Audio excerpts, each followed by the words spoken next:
Hello বন্ধুরা, কেমন আছো সবাই? আমি তোমাদের সবিতা ভাবি। আজকে তোমাদের জন্য আবার একটি নতুন খেলাধুলার গল্প নিয়ে আসলাম। কথা দিচ্ছি, গল্পটি শেষ পর্যন্ত শুনলে ধরে রাখতে পারবে না, বের হয়ে যাবে।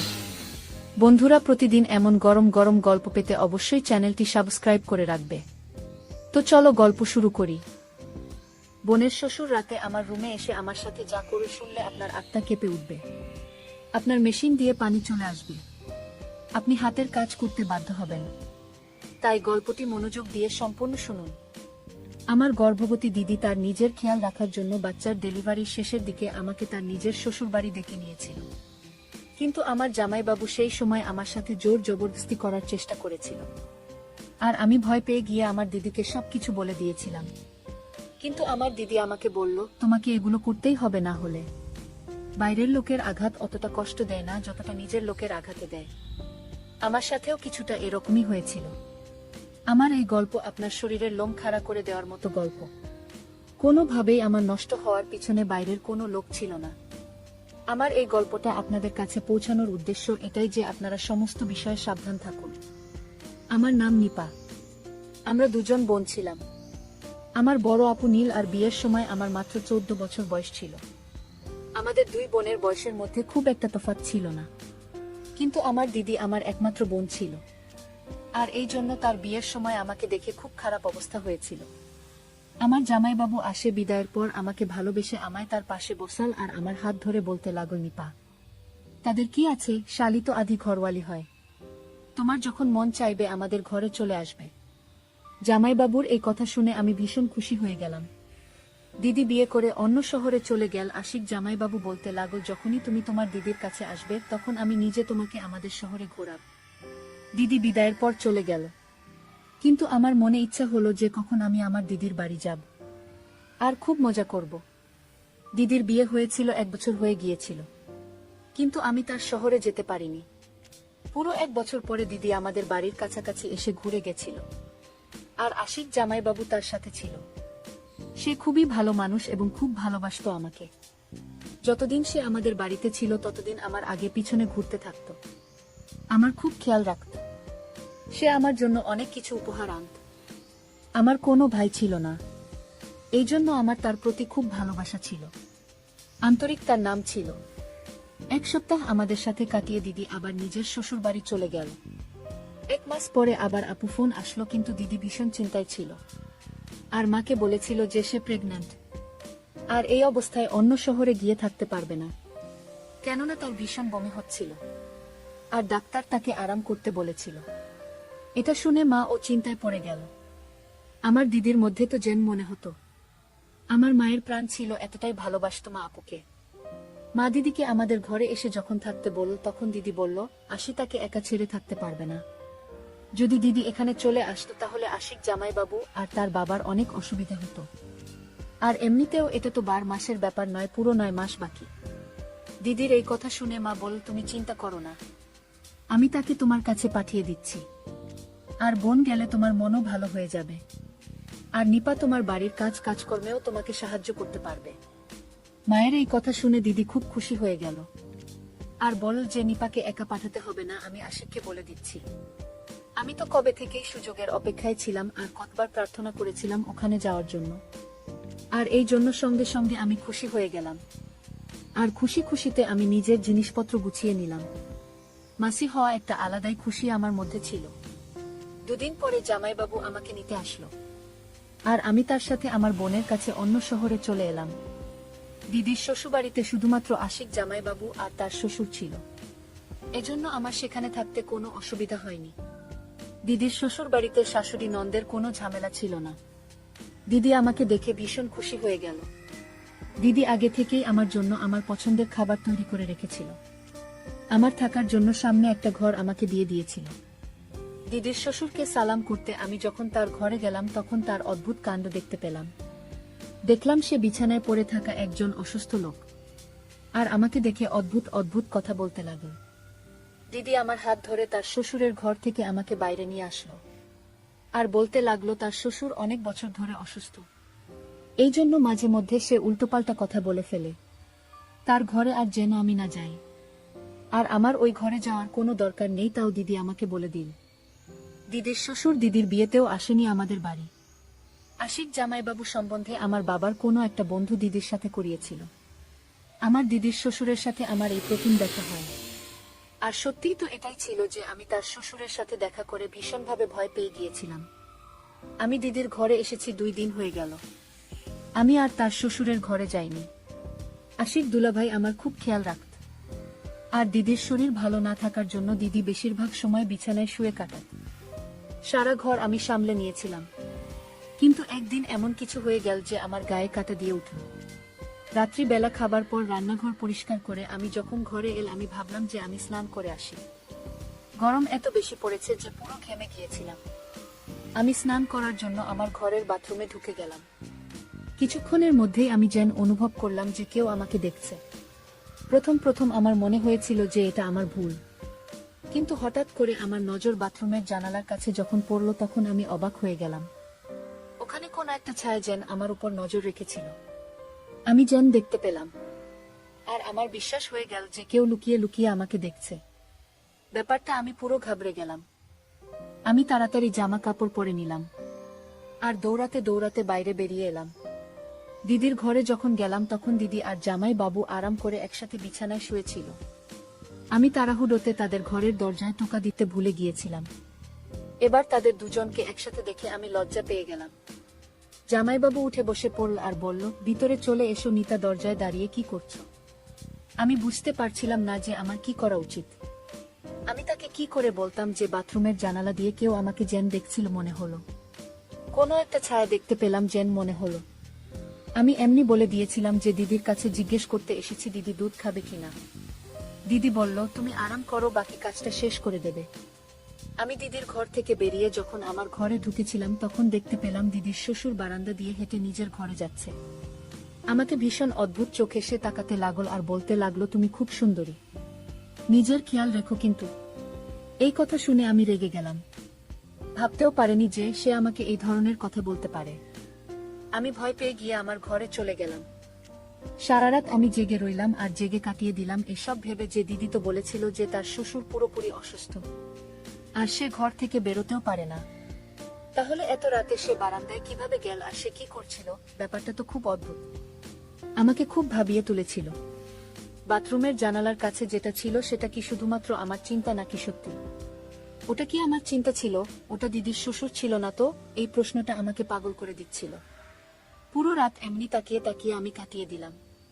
তারপরের দিন সকালবেলা জামাইবাবু অফিস যাবার সময় বলে গেল, নিপা আমি বিকাল বেলা তাড়াতাড়ি চলে আসব আর তোমাকে শপিং এর জন্য বাজার করতে নিয়ে যাব। তুমি বিকেল বেলা রেডি থেকো। এটা বলতে বলতে হঠাৎ সে আমার কাছে চলে আসলো আর আমার গালে হাত দিল আর অফিসে চলে গেল। দিদির পিছনেই দাঁড়িয়ে ছিল। দিদি বলল যে আশি তোমাকে ভীষণ ভালোবাসে, তোমার অনেক খেয়াল রাখে, তুমিও চেষ্টা করো ওর খেয়াল রাখার। কেননা আমি আশিকে খেয়াল রাখতে আজকাল খুব একটা পাই না, ও ভীষণ ক্লান্ত হয়ে যায়। দিদির এই কথা শুনে আমি বললাম, তুমি চিন্তা করো না, আমি আশির ভাইয়ের যথেষ্ট খেয়াল রাখব। বিকাল বেলা আমি সেজেগুজে তৈরি হয়ে গেলাম। তারপর আশির দা আমাকে শপিং করতে নিয়ে গেল। সে দিদির থেকে বেশি তো আমার জন্য শপিং করলো। আমি ভীষণ খুশি ছিলাম, কিন্তু আমি কি করে জানব যে আমার এই খুশি বেশ কিছুদিনের জন্য মাত্র, কয়েকদিনের জন্য মাত্র। সেই রাতে আমি ভীষণ ক্লান্ত হয়ে ঘুরে এলাম আর খাবার খেয়ে চলে গেলাম বিছানায় আর শুয়ে ঘুমিয়ে পড়লাম। মাঝরাতে হঠাৎ করে কারেন্ট চলে গেল আর আমার গরম লাগতে চোখ খুলে গেল ঘুম থেকে। যেন এমন মনে হলো যে কেউ আমার বিছানায় রয়েছে। ঘরের মধ্যে এত অন্ধকার ছিল যে আমি কিছু দেখতে পেলাম না। আর হঠাৎ করে যেন কেউ একজন আমার কাছে আসা শুরু করলো। আমার দম বন্ধ হতে থাকলো। আমি চেঁচাতেও পারিনি। কিন্তু যখন বুঝলাম যে আমার সাথে কিছু বাজে হতে চলেছে, আমি আমার সব শক্তি দিয়ে জোরে ধাক্কা দিলাম তাকে। সে আন্দাজ করতে পারেনি যে আমি তাকে এত জোরে ধাক্কা দেব। সে একদমই পিছনে সরে গেল আর পালিয়ে গেল আমার ঘর থেকে। আমি এখনো পর্যন্ত কিছু দেখতে পাচ্ছিলাম না। অন্ধকার অনেক বেশি ছিল। আমি দেওয়াল ধরে ধরে দিদির ঘরে গেলাম। আমি গিয়ে দিদিকে যখন ডাকলাম, দিদি আমাকে বলতে লাগল, নিপা তুমি চিন্তা করো না, আশিক লাইট ঠিক করতে গেছে। মাঝে মধ্যে আমাদের বাড়িতে কারেন্ট চলে যায়, আশিক তাড়াতাড়ি ঠিক করে দেবে। নিজের মোবাইল ফোনের টর্চও চালাল, আমার কাছে তো মোবাইলও ছিল না। আমি দিদির কাছে বসে কাঁদতে লাগলাম।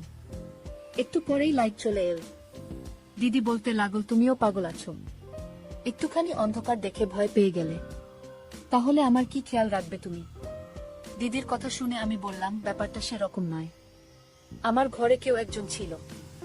আমার কথা শুনে দিদি জোরে জোরে হাসতে লাগল, বল যে আশিক আমার সাথে আমার ঘরে ছিল, আমার শ্বশুর ঘর থেকে বেরোতেই পারেন না, তুমি অন্ধকারের জন্য ভয় পেয়ে গেছো, কোনো ব্যাপার না।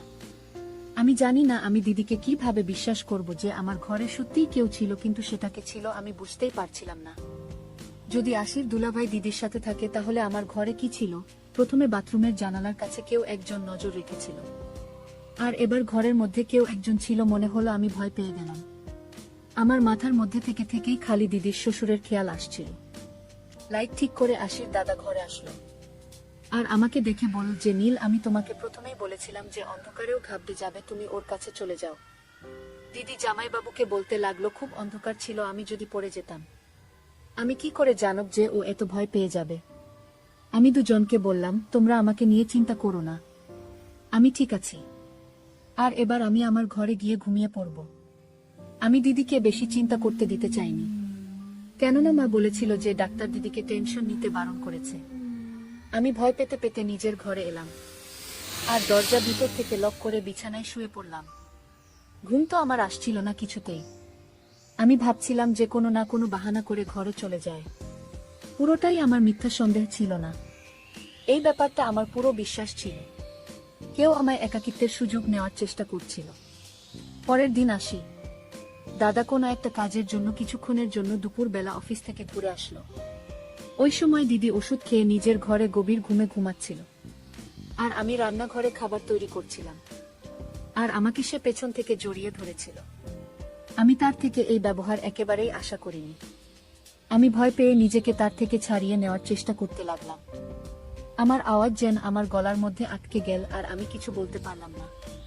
কিন্তু আশিক তো আমাকে ছাড়ার বদলে আরো জোরে জড়িয়ে ধরল আর বলতে লাগল যে, তুমি এত সুন্দরী, তোমার থেকে নজর ঈশ্বরে না। আমি অনেক চেষ্টা করে তার হাত থেকে নিজেকে ছাড়াল। আমার রান্নাঘর থেকে বাইরে পালিয়ে গেলাম দূরে। তখন আশিক আরো বলতে লাগল যে, তোমাকে স্নান করার সময়ও খুব সুন্দর লাগে, আর আমার মোবাইলে তোমার ভিডিও আছে। জামাইবাবুর এই কথাগুলো আমার যেন দম বন্ধ হয়ে আসছিল। আমি ভাবতেও পারিনি যে এই লোকটা এত নোংরা একটা লোক। আমি কাঁদতে কাঁদতে যখন জামাইবাবুর দিকে তাকালাম তখন সে বলতে লাগলো, আমি তোমার সাথে শুধুমাত্র প্রেম ভালোবাসার কথা বলতে চাই। আর বলতে বলতে আমার দিকে এগিয়ে আসলো, আর আমি ঘরে চলে গেলাম আর নিজেকে ভেতর থেকে লক করে দিলাম। কিন্তু আমি ভয়ে কাঁপতে লাগলাম। আমি আজ আমার জামাইবাবুর এমন রূপ দেখলাম যে এর আগে কখনো দেখিনি। আমি তো তাকে দাদা ভেবেছিলাম, কিন্তু সে তো আমার মান ইচ্ছের বিরুদ্ধে গিয়ে আমার শত্রু বের হলো। জানি না কবে থেকে তার বাজে নজর আমার উপর পড়েছে, আমি খেয়াল পর্যন্ত করিনি।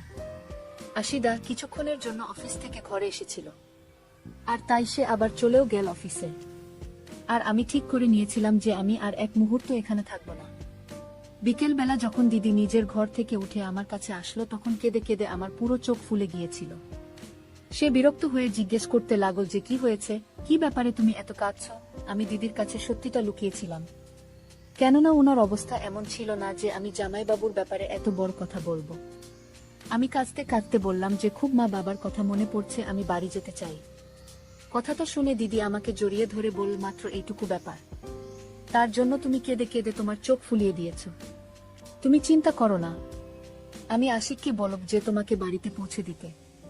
জামাইবাবুর সঙ্গে এক শহর থেকে অন্য শহরে যাবার কথা ভেবে আমার সারা গায়ে ভয়ে কাটা দিয়ে উঠল।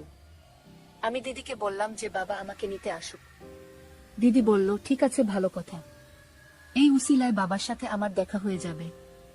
আমি দিদির কথা শুনে খুশি হয়ে গেলাম। আর দিদি যে এইমাত্র আমার কাছ থেকে উঠে নিজের ঘরে গেল তখনই তার জোরে চালানোর আওয়াজ শুনতে পেলাম। আমি সঙ্গে সঙ্গে দিদির ঘরে গেলাম। আমি গিয়ে যা দেখলাম তা দেখে আমার হুঁশ উড়ে গেল। দিদি বিছানার পাশে পড়ে গিয়েছে আর নিজের পেট ধরে জোরে জোরে চেঁচাচ্ছে। আমি দিদিকে উঠিয়ে বিছানায় শোয়ালাম আর অনেকক্ষণ তার কাছে বসে রইলাম। তার অবস্থা আমার ঠিক মনে হলো না। আমি দিদিকে বললাম যে ডাক্তারের কাছে চলো, কিন্তু দিদি বারণ করে দিল আর আমার হাত ধরে বলল, আমাকে ছেড়ে তুমি যেও না, এই অবস্থায় আমি একা থাকতে পারবো না। আজ তুমি ছিলে আমাকেও, তাহলে আমার খেয়াল রাখলে, কিন্তু তুমি যাবার পর যদি এরকম কিছু হয় তাহলে তো আমার বাচ্চা মরে যাবে। দিদির এই কথা শুনে আমি ভীষণ চিন্তায় পড়ে গেলাম। খানিকটা বাধ্য হয়ে আমি কিছুদিন থেকে যাওয়ার কথা ভাবলাম। আর দিদিকে বললাম, তুমি একদম চিন্তা করো না, আমি তোমার সাথে আছি। আমার কথা শুনে দিদি খুব খুশি হলো আর আমাকে জড়িয়ে ধরলো। জামাইবাবুও বাড়ি চলে এসেছিল। দিদি জামাইবাবুকে বল পড়ে যাওয়ার জন্য তার শরীর খুব খারাপ লাগছে। এটা শুনে জামাইবাবু বেশ চিন্তায় পড়ে গিয়েছে। দেখলাম সে আমায় বলল যে নিজের দিদির জন্য জুস বানিয়ে নিয়ে এসো। আমি রান্নাঘরে গিয়ে সবার জন্য জুস বানাতে লাগলাম। আরও একবার আসি তার রান্নাঘরে চলে আসলো আর আমার সাথে জবরদস্তি করার চেষ্টা করলো। আমি আশিক ডাকে ধাক্কা দিলাম আর রেগে গিয়ে বললাম, তোমার লজ্জা করে না? তোমার বউয়ের শরীর এত খারাপ আর তুমি নিজের তালিকার সাথে এরকম নোংরামো করছো। জামাইবাবুর উপর আমার কথার কোনো প্রভাব পড়ল না। সে আমার সাথে আবার জোর জবরদস্তি করতে লাগল। আমার চেঁচানোতে দিদি চলে আসলো। আমি এতটা ঘাবড়ে গিয়েছিলাম যে দিদির যে অবস্থা সেটা না ভেবে আমি তাকে জামাইবাবুর সমস্ত সত্যি বলে দিয়েছিলাম।